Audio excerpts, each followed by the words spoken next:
तो हेलो दोस्तों, आप सबका फिर से एक बार स्वागत है हमारे चैनल क्यूरियस जोन में। पिछली वीडियो में हमने बात करी थी कि आदत हमारे लिए कितनी महत्वपूर्ण है।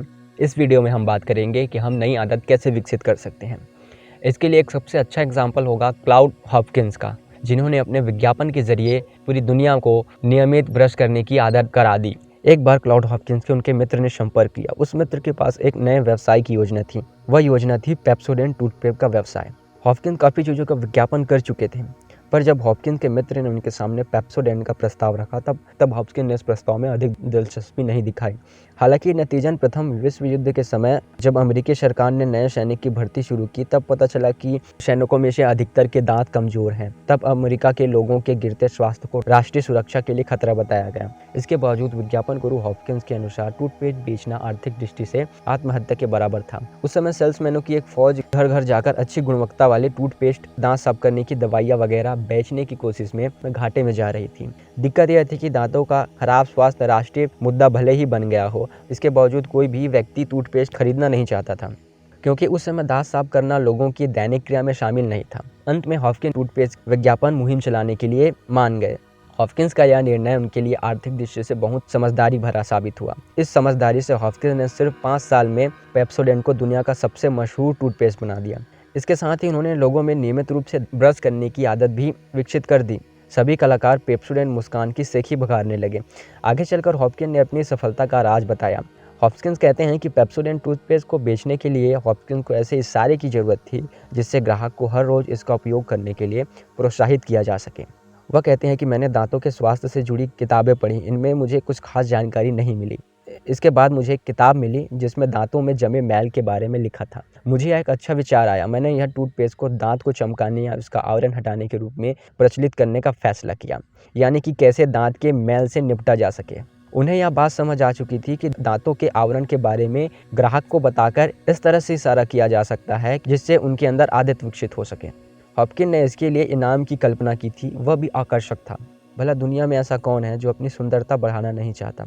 कौन नहीं चाहता कि उसकी मुस्कान और सुंदर हो जाए, खासकर तब जब आपको इसके लिए सिर्फ पेप्सोडेंट से अपने दांत साफ करने हों। इस विज्ञापन को जब लोगों तक पहुंचाया गया तो पेप्सोडेंट की मांग आसमान छूने लगी। दरअसल उन्होंने लोगों के अंदर इच्छा जगाई। इशारे और इनाम इसी इच्छा से सक्रिय होते हैं। इच्छा से ही आदत के फंदे का निर्माण होता है।